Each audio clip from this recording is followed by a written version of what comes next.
Es vicepresidente de la plataforma española de el CO2 y secretario general de la Sociedad Española de Fabricantes de Magnesia.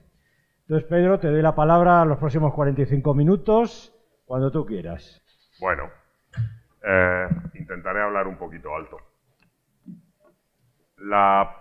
Buenos días y mil gracias, por supuesto, Miguel, por la invitación a este curso de verano, que creo que llega en un momento muy adecuado, donde estamos planteando estrategias a futuro. Y estamos incluso replanteándonos estrategias que parece que ya nos habíamos planteado, porque la realidad muchas veces es tozuda. Hoy vamos a hablar del futuro, del hidrógeno, pero hoy también todos los que habéis leído la prensa habéis visto que el gobierno ha pedido la reapertura de la central de Aspontes, de carbón. Vamos a ver si soy capaz de transmitiros la diferencia entre deseos y realidades.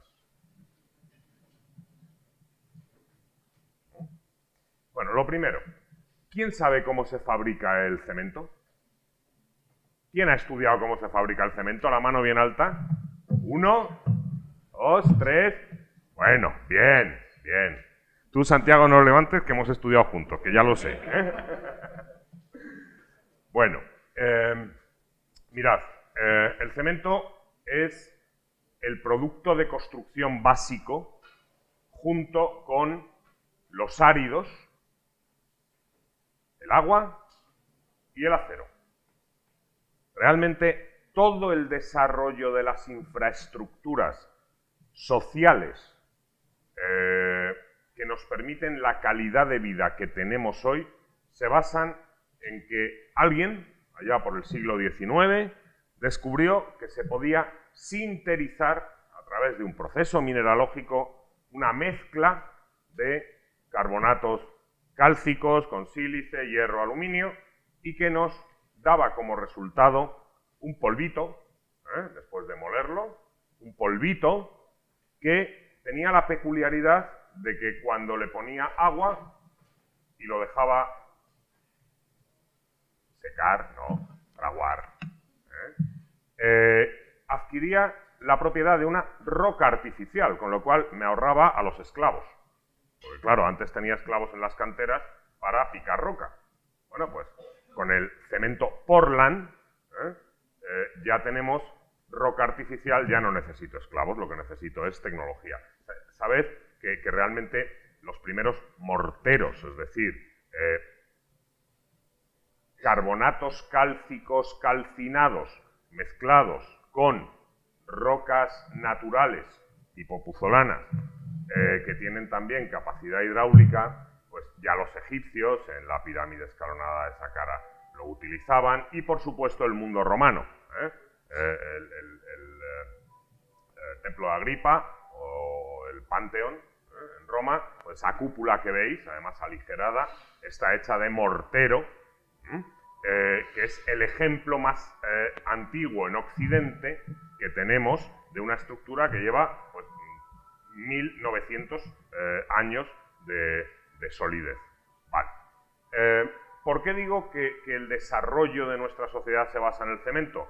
Porque contadme si no, cómo puedo hacer redes de saneamiento, cómo puedo hacer depuradoras, cómo puedo hacer autovías, cómo puedo hacer alta velocidad, cómo puedo de alguna manera empedrar las cosas para que sean inertes sin utilizar piedra natural, pues a través de la piedra artificial que es el hormigón, que no es ni más ni menos que áridos, arena, del tipo que sea, junto con este ligante hidráulico y luego pues cuando necesito darle propiedades le pongo un poquito de hierro de Santiago o le puedo poner algunas otras cosas.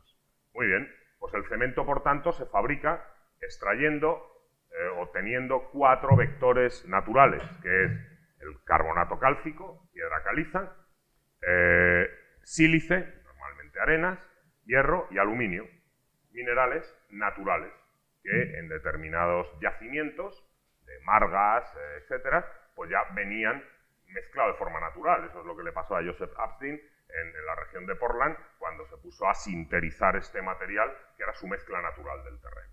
Vale, ahora lo tengo que construir artificialmente, pero esto es muy, muy sencillo. Y cuando meto esta mezcla de calcio o de carbonato cálcico, óxidos de sílice, de hierro, de aluminio en un horno, ¿qué es lo que ocurre? Lo primero que ocurre es que al calentarlo en los rangos entre 800 y 1000 grados, el carbonato cálcico se disocia y me da una molécula de CO2 y una de óxido de calcio. A mí la de CO2 me da igual, la tiro a la atmósfera. La que me importa es la de óxido de calcio, que me va a reaccionar con la sílice, con el hierro, con el aluminio, para formar los silicatos complejos que forman el clinker, que es ese producto intermedio. Esos silicatos complejos, si yo los dejo enfriar lentamente, pues degradan a su forma natural. Tengo que enfriarlos rápidamente para congelar su estructura cristalina y entonces me salen unas piedrecitas, como canicas, que es el clinker. Y eso es lo que muelo y es el polvito gris que conozco como cemento.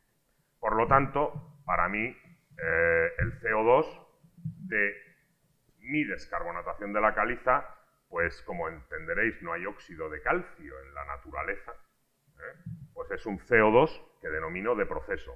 Y por otro lado tendré el CO2 de los combustibles que necesito para calentar en mi horno todo este proceso, porque la sinterización se da a unas temperaturas aproximadas de 1480 a 1520 grados centígrados. Por lo tanto, tengo dos fases. Una en la que caliento para descarbonatar la caliza, otra en la que caliento para sinterizar. Y después enfrío con aire, y ese aire caliente es el que utilizo después para la combustión y el flujo en mi horno. Bien, primer mensaje. Tengo dos vectores de emisión de CO2. El de proceso, descarbonatar la piedra caliza, el de mis combustibles. Vale. Luego, ese polvito, ese clinker molido, pues no puedo utilizarlo directamente porque tiene la mala leche de que fragua inmediatamente. Entonces tengo que ponerle un poquito de pimienta, bueno, de sal en este caso, que es blanco. Tengo que ponerle un poquito de yeso, un 5% de yeso, que es lo que me regula, me retarda el fraguado y me permite moldear esa piedra artificial que hago o en una fábrica haciendo un prefabricado de hormigón o in situ con mi camión hormigonera y volcándolo sobre los moldes que previamente he diseñado. Por lo tanto, cemento es 95% de clinker, 5% de yeso. Ese es el cemento básico, tipo 1. Bueno, pues en este lío hoy venimos a hablar de hidrógeno, pero el hidrógeno, hasta donde os he contado, a nosotros nos importa bastante poco. Bueno, pero no es verdad, porque el hidrógeno nos va a aportar varias cualidades o características importantes en nuestro proceso. Mirad, nosotros enfocamos nuestro objetivo de descarbonización con bastante ambición. Nuestro objetivo es tener emisión neta cero en 2050. Con una reducción a 2030 del 40%. Y basamos nuestra estrategia en el concepto de las 5 Cs. Las 5 Cs se basan en cómo reduzco el CO2 en la producción de clinker, que es el proceso que de verdad lo emite, ¿vale? Cómo reduzco el CO2 en la producción de cemento. Claro, se me olvidaba que yo también soy responsable de emisión de CO2 por dos cosas más. Una, porque consumo energía eléctrica. Fijaos que todas estas muelo la piedra caliza, muelo el clinker.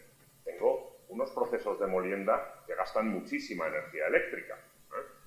Y también tengo transporte. Nosotros siempre nos definimos como los mejores manejadores de polvo, pero nuestro polvo se mide en toneladas. Es la unidad mínima en la que medimos. Entonces, para manejar tanto polvo necesito haberlo hecho, y eso significa energía eléctrica de molturación.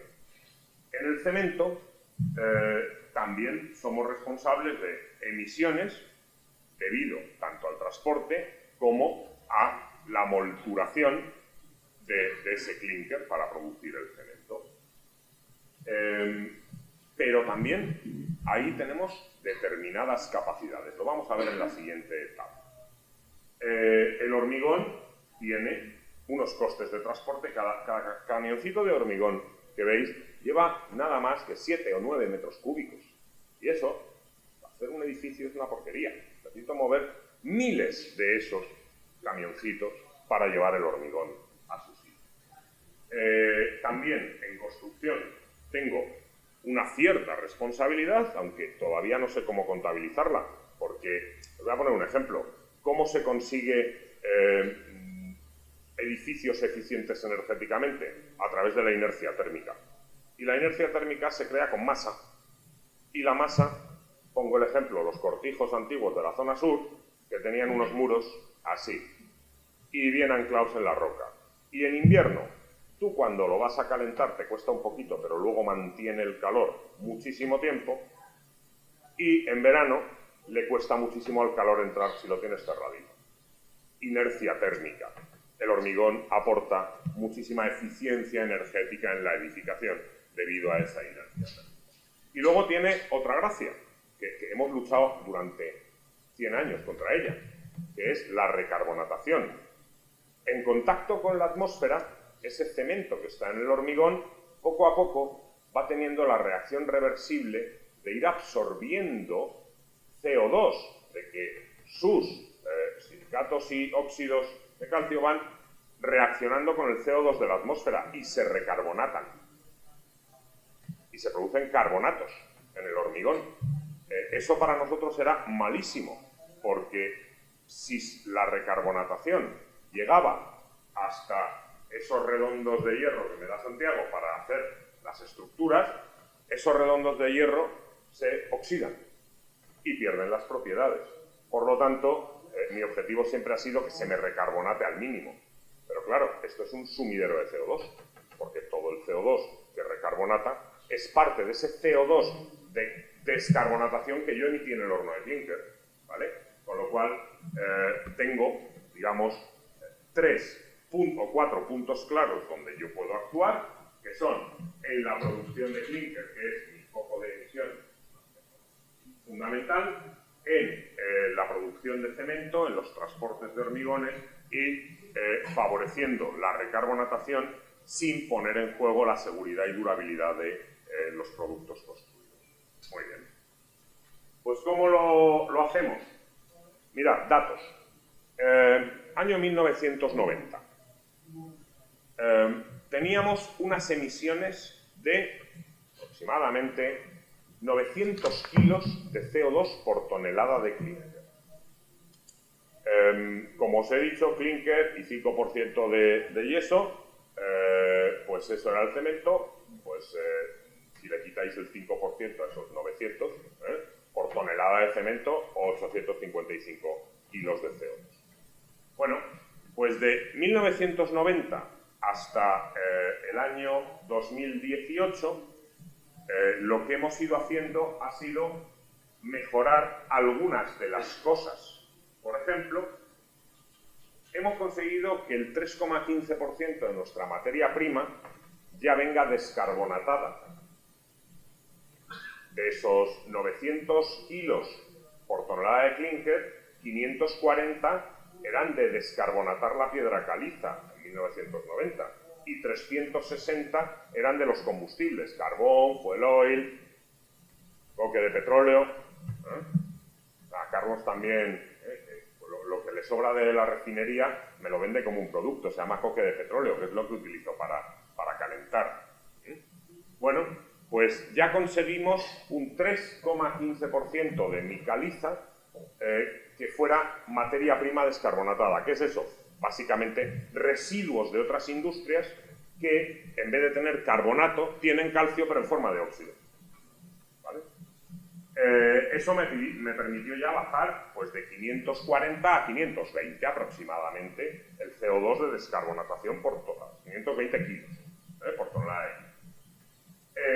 También mi combustible, esos 360, pues resulta que tenía una eficiencia energética en el año 90 de 4.000 megajoules por tonelada de clinker y ya en el 2018 bajé a 3.600, un 10%. Eso me permitió bajar de los 360 que tengo por combustión, pues unos 36, 37. Pero además parte de los combustibles los he ido sustituyendo.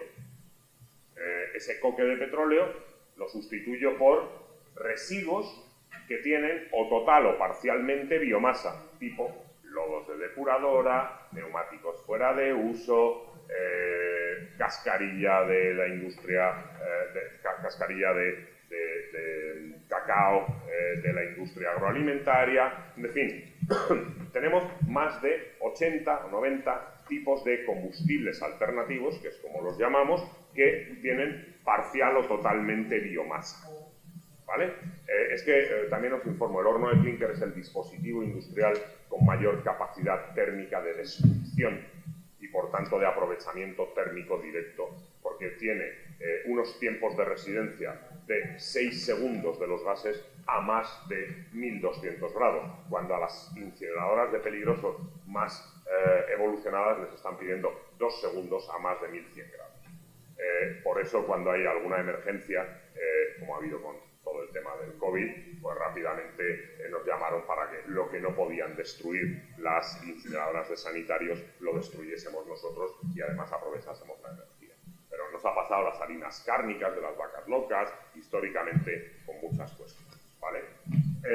Entonces, si yo soy capaz de meter un 12% de biomasa, pues estoy ahorrando otros aproximadamente 40 kilos más por tonelada de clinker. Por tanto, en 2018 ya me situaba en unos 805 kilos de CO2 por tonelada de clinker. Y habíamos pegado una buena bajada de 900 a prácticamente 800. Y luego, otro dato, y es las adiciones, lo que denominamos el factor clinker. Oye, si yo soy capaz de, a esa tonelada de cemento, en vez de ponerle 950 kilos de clinker y 50 de yeso, le puedo poner un poquito menos de clinker, pues entonces soy capaz de ahorrar las emisiones de ese clinker que no he puesto.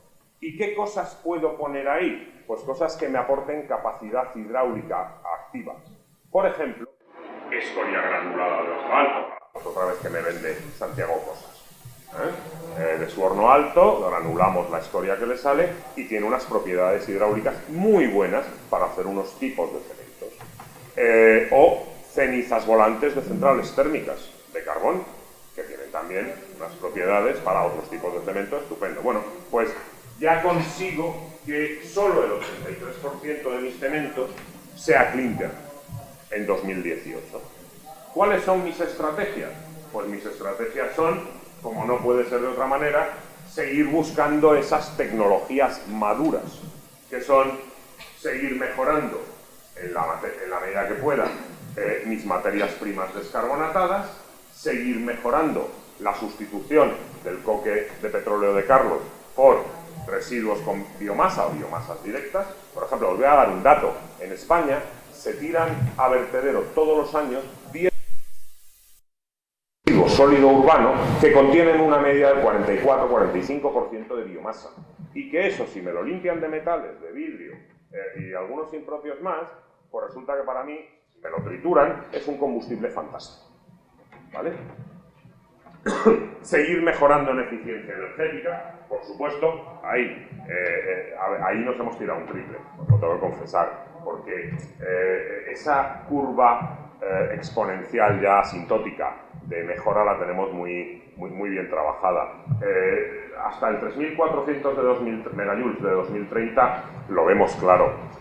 Hasta el 3.000 de 2050 ha sido un triple que nos hemos tirado estupendo, porque intuimos que seguiremos evolucionando los hornos, pero a día de hoy no hay otra tecnología. De hecho, el documento de MTDs, el BREF del sector, dice que una fábrica nueva que tú construyas hoy con las mejores tecnologías disponibles anda en 3.300 megajoules por tonelada de clinker. 3.200 si te sale todo de 5, ¿vale? Bueno, Y luego, pues evidentemente, vamos a seguir sustituyendo clínker en la medida que podamos por otros materiales que ya existan, de otros procesos que nos den las capacidades, y vamos a trabajar bastante. Ya tenemos 4 parques fotovoltaicos montados. Entonces, como tenemos canteras, cuando rehabilitamos ambientalmente las canteras, dejamos un trozo para montar un parque fotovoltaico, 10, 12 megavatios.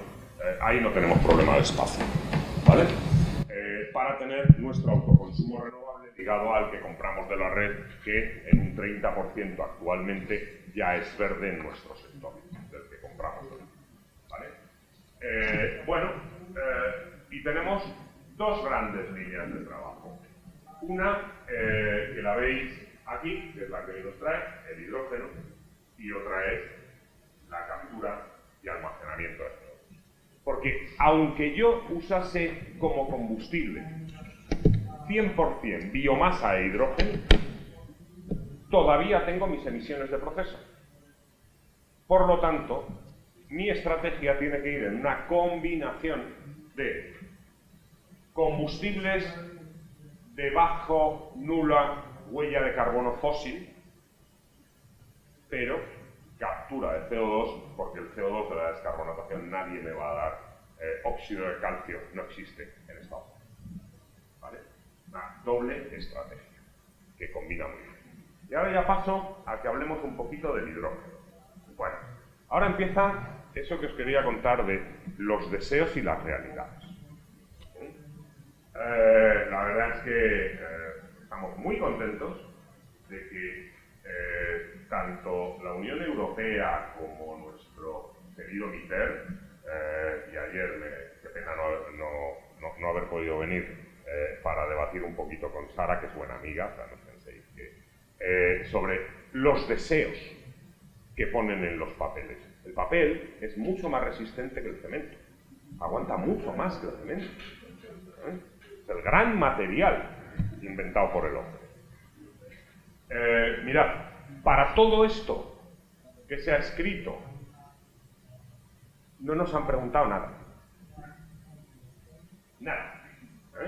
Cuando hacen estos gráficos tan bonitos y los objetivos a 2030 y post-2030 y si va a haber 10 millones de toneladas de hidrógeno renovable en la Unión Europea, tal, pues nos han preguntado exactamente cero.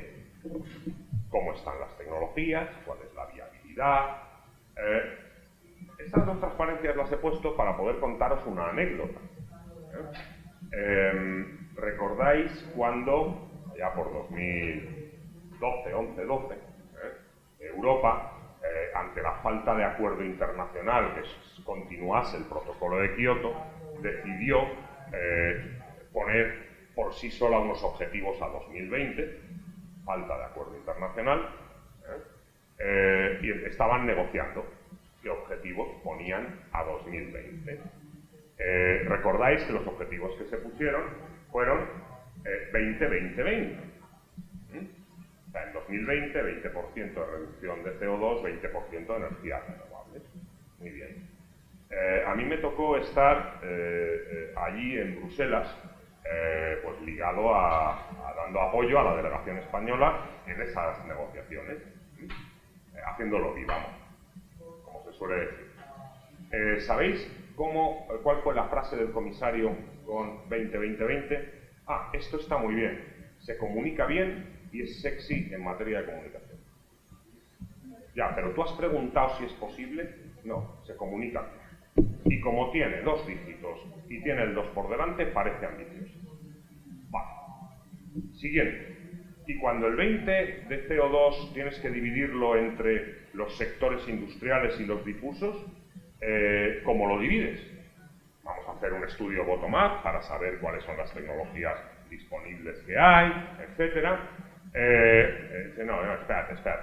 Vamos a hacerlo de otra manera. El difuso es el votante. Entonces vamos a dar sensación de ambición, pero la ambición mínima para no pillarnos los dedos. ¿Cuál es el primer número de 2 dígitos? 10, ¿no? Pues al difuso, al votante, le ponemos un 10% y lo que quede a la industria. Así se hacen los números en determinados documentos europeos. ¿Vale? Y en el hidrógeno, mucho nos tememos que también se han hecho así. Mucho nos tememos. Es decir, todos los números que tenemos en estas planificaciones no guardan relación con análisis bottom-up, con una correcta asesoría del mundo científico, tecnológico y empresarial. Y esa es la primera queja. Hidrógeno sí, claro, por supuesto, si es que nos interesa, y ahora vais a ver por qué. Pero hombre, no nos pongamos objetivos que sean meramente de foto. Primero. Bueno, pues, ¿dónde queremos nosotros aplicar? Bueno, este es el horno, ¿no? Para que os hagáis una idea. Nuestro polvito, materia prima, que es esa mezcla de carbonato cálcico con óxidos de hierro, sílice y aluminio, pues entra por aquí. Estos son unos ciclones y va cayendo. Yo tengo aquí una combustión en este horno cilíndrico y aquí normalmente otra que es un precalcinador. Entonces meto combustible y aire por aquí y entonces por la torre, por los ciclones, va subiendo el aire caliente y el polvo a contracorriente, de tal manera que cuando llega a esta zona, pues está 900.000 grados la materia prima y ya está descarbonatada en este entorno. Vale.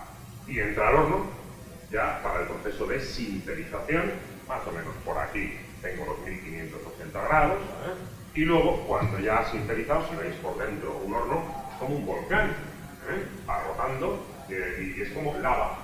En el fondo hacemos lava artificial. Y cuando llega aquí, pues lo dejamos caer por unas parrillas de un magnífico acero también, Sandy, y lo enfriamos rápidamente con el aire, y ese aire es el que, por eficiencia energética, utilizamos para la combustión, ¿vale?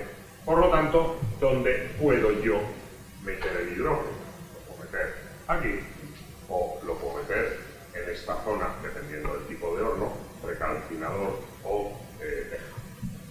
Bueno, con lo cual para mí el hidrógeno solo es combustible dentro del proceso de fabricación, a diferencia de lo que os explicaban Santiago y Carlos, de sus procesos donde tiene la doble vertiente de combustible y materia.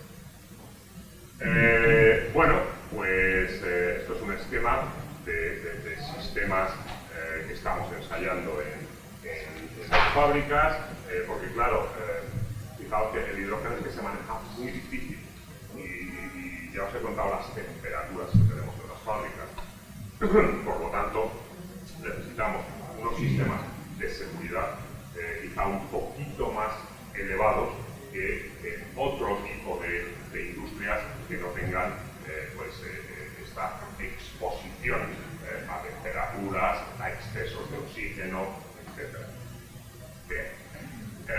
Bueno, son detalles de algunos de los proyectos que hemos desarrollado, pero por ir rápido voy a ir. Bueno, esta transparencia es el claro ejemplo de cómo el corrector del sistema Office es una mierda. Porque aquí tiene que poner convección, no convención. ¿Vale? Entonces, para los técnicos es un mal sistema. Hay muchas de nuestras palabras que no entienden. El hidrógeno nos aporta mucha velocidad de combustión. Mucha. Y eso es muy bueno, pero también es muy malo. Yo tengo un horno que mide 60 y 80 metros de longitud.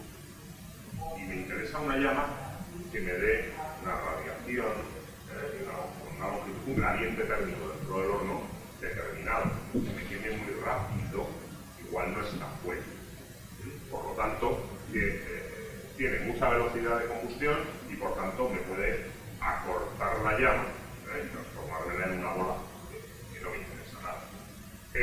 La temperatura de llama es igual que el coque de petróleo, que el gas natural, con lo cual fantástico. Claro, la energía mínima de ignición pues es un poquito más baja que mi combustible habitual, que es el coque de petróleo. Ahí mis sistemas de seguridad, de inyección, etcétera, requieren una revisión. Esta es la primera lección que hemos aprendido. La reactividad es mucho mayor. Y claro, la emisión de CO2, pues evidentemente ya saben de lo que estamos hablando. Por radiación, fijaos, es bastante peor.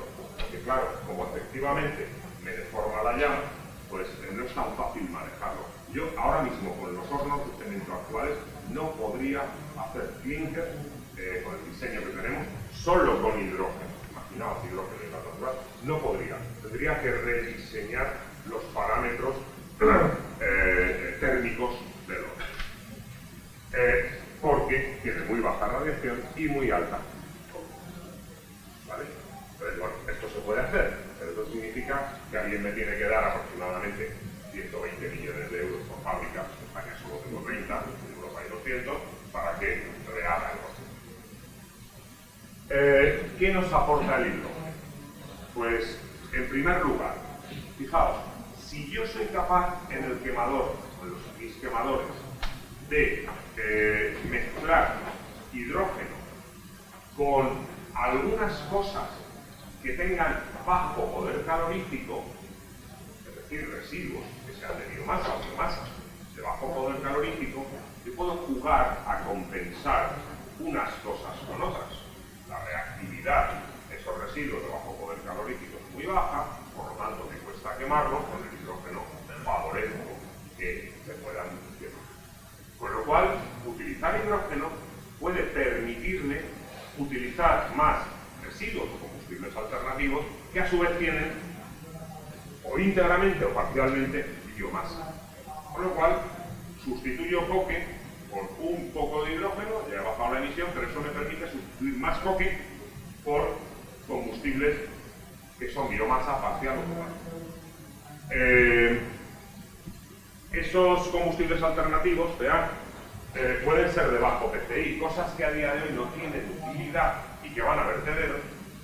Yo les podría sacar utilidad si soy capaz de hacerlos cohabitar con el hidrógeno en mis quemadores. Se reducen las emisiones de CO2, favorezco esa inflamabilidad extendida para ese mix de combustibles y la reactividad de la llama. Por lo tanto, el hidrógeno para mí no solo es un vector de reducir CO2 por la vía de sustituir al coque, sino de facilitar que otros combustibles malos sustituyan también al coque. Doble valor añadido. Esto es lo que hemos ensayado en la planta de Alicante, ¿vale? Con un cajoncito de estos, que son electrolizadores este vale 1 millón de euros. Y da hidrógeno para respirar 2 días, o sea, no, poquísimo, pues para lo que vale, ahora hablaremos de precios, pero realmente las experiencias han sido muy buenas, muy buenas, ¿vale? Claro, esto lo que pasa es que va enchufado a la red. A día de hoy, con el precio de la electricidad, no sé hasta dónde esto tiene sentido, por eso estamos desarrollando otras cosas. Pero en este proyecto pues hemos comprobado todos los extremos que os he contado antes. Es decir, el sistema funciona. Técnicamente funciona, nos obliga a modificar algunas cuestiones. Vale. Tenemos otro proyecto, también desarrollado por Cemex en Mallorca, que es un poquito más complejo.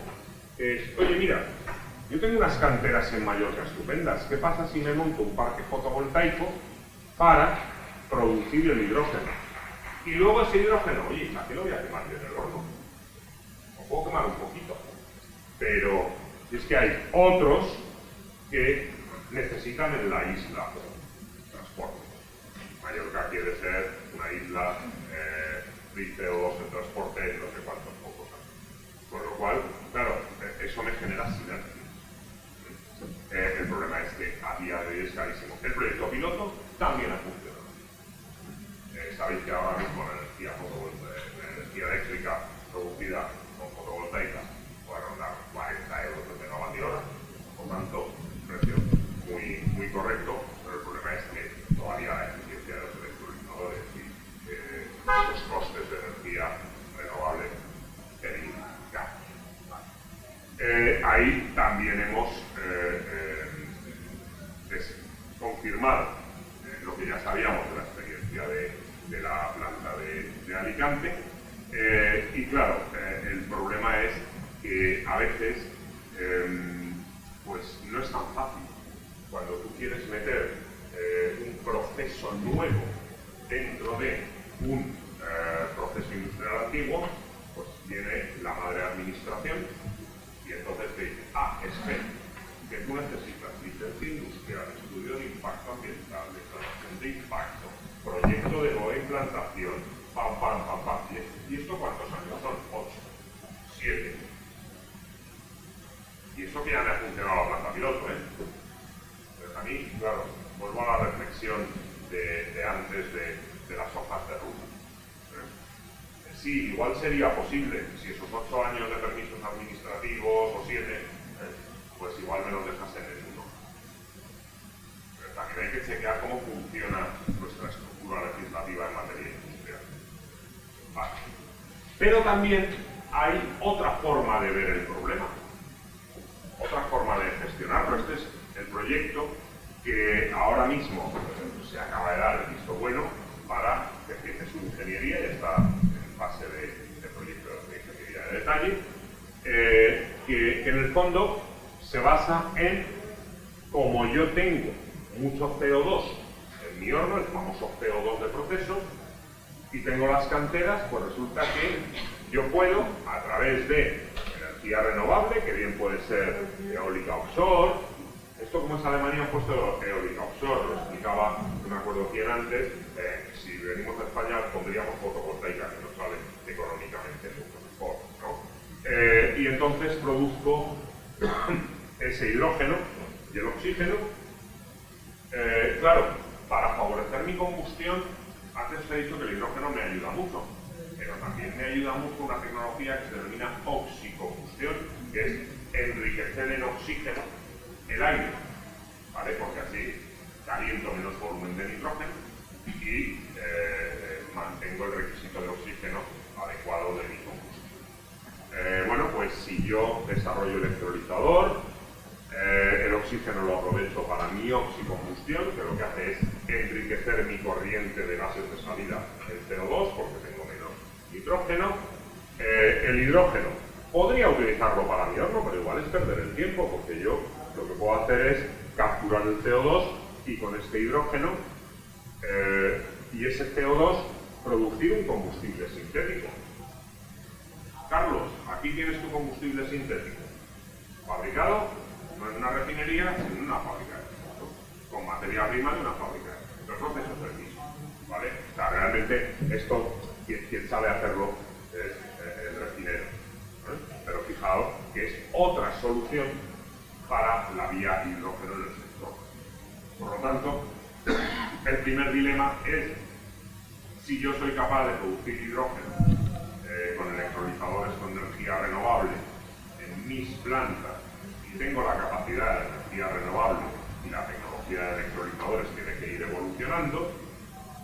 ¿Qué hago? ¿Aprovecho el oxígeno y con el hidrógeno y el CO2 que capturo se hace combustible sintético para no tener que recurrir al almacenamiento geológico profundo del CO2? Porque si capturo el CO2, algo tengo que hacer con él. O le doy un uso o lo almaceno, ¿vale?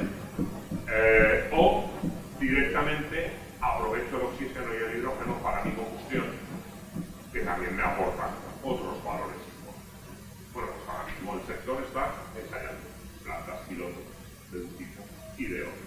Por lo tanto, el sector hidrógeno va muy ligado a la estrategia de combustibles alternativos ricos en biomasa, va muy ligado a la estrategia de oxicombustión y va muy ligado a la estrategia de captura y almacenamiento o uso del CO2.